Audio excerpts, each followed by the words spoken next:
I used to think nightmares only came about when I slept with my eyes closed. But the survival experience in this place has shattered all my naive assumptions.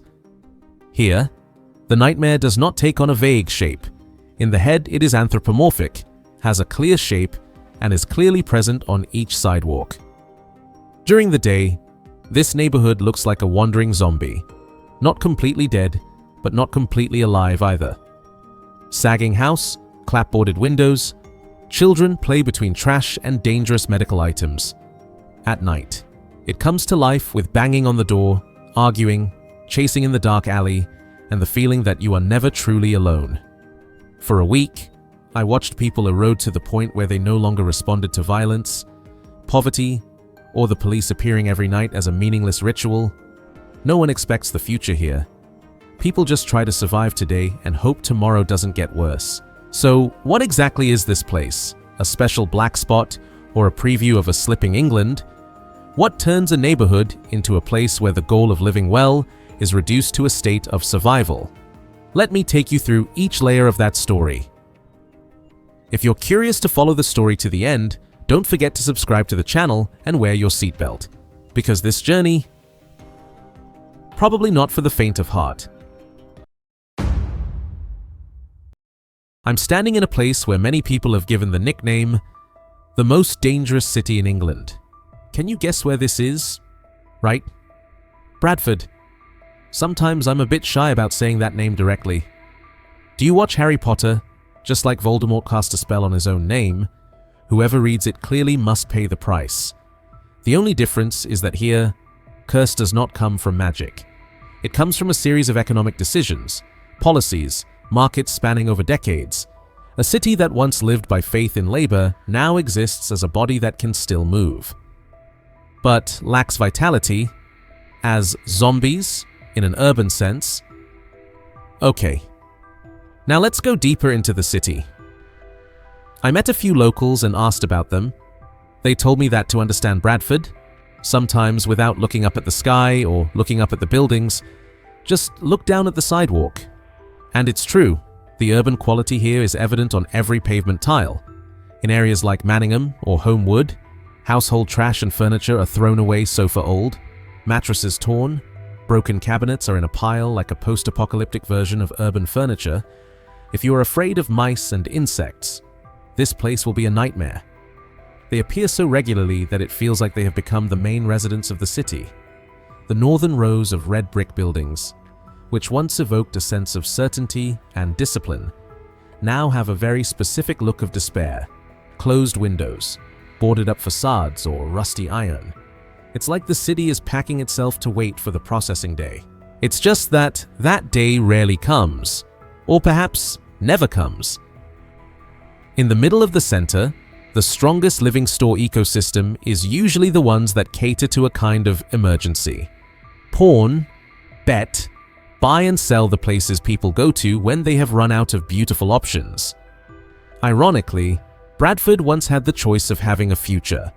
It used to be Worstodopolis, worsted wool capital. At one point, the city produced about 2/3 of the country's wool weaving, and that industry employed about 70,000 people. In other words, this used to be a place where went to work was not just about making a living, but about the structure of life. You may hate your job, but still believe in the path, working to with a regular salary to raising a family to accumulating to will be better next year than this year. Then the structure broke. And when the economic backbone breaks, it doesn't just increase unemployment, it hurts confidence in long-term employment. In such places, the child does not need to read the economic newspaper to understand futures is a luxury. It just needs to look around. Parents, neighbors, acquaintances. Too many people don't have stable jobs, or just hang around with things that don't make a living for 3 meals a day. The brain will automatically wipe out the concept of success. The future is no longer the way. It becomes a brick wall. The darkest problem probably lies in the fact that the future is a luxury concept because the present is so cruel. Crime loop. For a 14-year-old teenager, going to school to get a degree is not as valuable as earning £50 per day from gang deliveries. Your future only lasts until the next round of raids or to a mistake that has no chance of being corrected. Despair thus spawns a spiral of evil. Substances that affect the nervous system are not fun. It is a pain reliever for survival. People come to it to leave the grey reality for a few hours, but it drags them deeper into the mud. Imagine a young man in Bradford waking up in a cold room, looking out the window to see a car burned last night. He walked through closed stores to get to the job center, then realized the only skill he had was not needed by anyone. It's not a temporary difficulty. It resembles a destiny written in oblivion and raised by educational and livelihood deprivation. Perhaps, if this door into hell is not closed by substantive changes in livelihoods and education, the polished paint of City of Culture is unlikely to mask the taste of despair. Bradford is a warning to every city. When the future becomes a luxury, the present will become a battlefield. If you also feel like these types of stories are worth looking at longer, not to judge, but to understand a mechanism that is operating, then press the subscribe button so that we continue to observe together through many cities and many other layers of problems. Winter in Bradford does not start with snow. It starts with a calculation. A family looks at an electric meter like a thermometer of fate. How long it takes for the child to turn on the heat today is enough so that the child does not cough, but still has money for dinner. In areas like Homewood or Manningham, the cold is not bad weather. It is a prolonged economic state, and everyone understands it in a very instinctive way. Warming costs money, cooling costs energy. The numbers here do not need to be dramatized. It has its own weight. Nearly 1 in 5 households in Bradford District are in energy poverty. That means in a block. It's not uncommon for to not have enough money to keep warm. It's your neighbor, your relative, yourself at a given month. The bill jumps. When juxtaposed with the wider picture of Britain, where millions of households also struggle with energy costs, Bradford appears as the concentrated part of an already huge problem. Winter, therefore, is not a few unpleasant weeks. It is a long test. The house was boarded up, the street lights were broken, and people were lying behind those door frames. Children tried to sleep in a cold room because their family did not have enough money to recharge their heating cards. Images of that type rarely appear in speeches. They don't have enough to be a slogan. They are just real enough to erode. Run-down homes not only cool, but make things more expensive. The heat loss house is a whole barrel you pour money in. It leaks to the wall, to the window, to the roof. Mold is not just an unpleasant smell, it is a prolonged cough, a respiratory illness, and requests to miss school and work. Repairs are beyond capacity, so people delay. Delaying long enough becomes the default. Loop home bad to costs money, to worse operates smoothly like a machine. It's just that this machine produces nothing but fatigue. People debate definition, measurement method, statistical threshold while the cold doesn't wait. No matter what term it is called, there are still people living in cold houses without enough money to make the house. Less cold.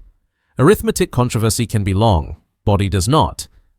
That cold is not just in the skin, it goes into time. Energy poverty creates a form of calendar. Each hour of heating is weighed. Each day at the end of the month is a negotiation between demand and bills. It eats into family relationships, because when there are young children or the elderly in the house, the decision to save suddenly takes on the moral color of even though it's really just a lack of money. It also eats into a sense of security. When the center declines, houses vacate, infrastructure crumbles, houses become more entrenched than a place of recovery. If this story is more familiar than you'd like to admit, perhaps we should continue to observe it to the end. Not to convict anyone, but to understand what mechanism is making the warm a privilege. If you want to accompany in the next parts where the cold gradually turns into an in-spirit, click subscribe and share your thoughts below the comments section. We're getting inside one of the most painful issues in Bradford: mental health. Fear here is not always an obvious emotion. It's like a habit. Something you carry is like a house key. not thinking about it. But missing it means feeling insecure right away. You realize that not when big things happen, but when you witness small things, things so small that people stop calling them names. In the afternoon in many inner cities, there is a strange rule. The streets are still occupied, but the pace of life is starting to recede. Not the style that disappears and goes home, it's enough style. Don't linger. The door closes earlier, the steps are faster, the eyes are less likely to collide. If there's something like curfew here, it's usually not written on the sign. It lies in how one chooses not to move on. Older people are the most visible group. Some people set themselves a 4 p.m. mark to stay indoors, as if they were managing their own risks with a schedule. It is worth mentioning that this state does not make noise. It creates social silence. You will see interactions become short, less redundant, less smiles social. In an environment where everyone has to calculate, friendliness does not disappear because people are meaner. It disappears because friendliness is sometimes misunderstood as a weakness or an invitation to cause trouble. There are places where the decent thing still exists. It's just that it has to wear a helmet. When every day there is something to avoid, a street corner, a group gathering, a car howling close to the ear, a bus stop being destroyed, the brain will learn to save reaction. You complain less, not because you agree.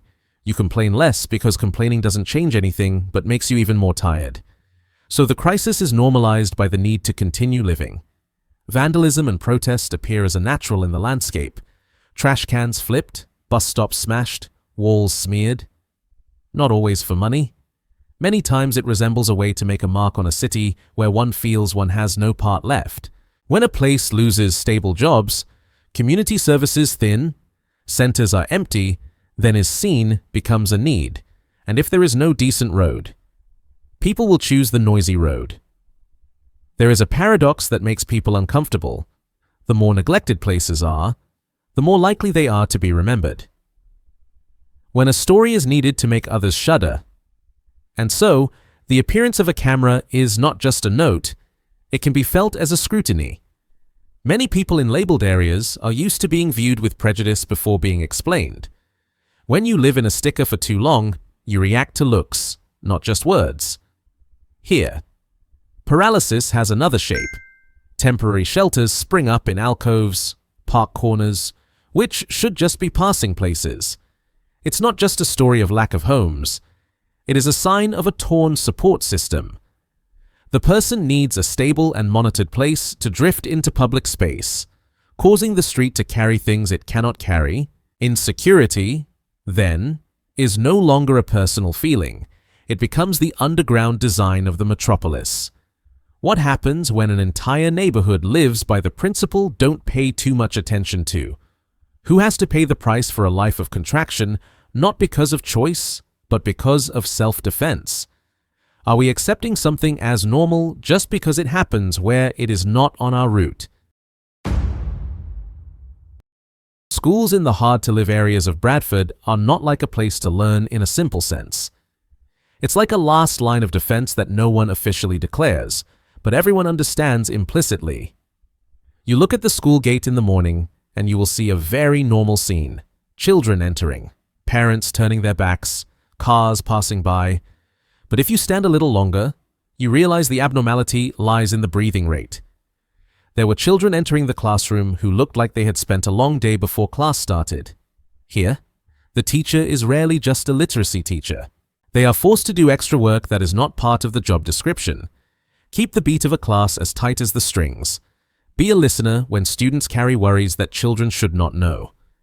And sometimes is the one who ensures that he or she is not learning on an empty stomach today.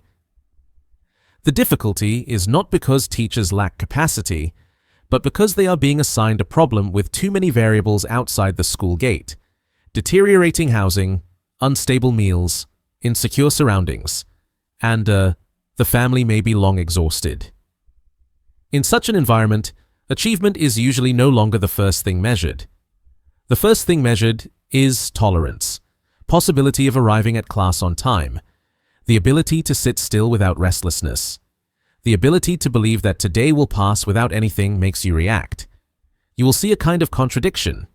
Many children seem to grow up too early, but that maturity does not bring peace, but a kind of vigilance. The way you look at adults, the way you look at friends, the way you look at a reminder from a teacher, it's as if you're looking at where the risk lies.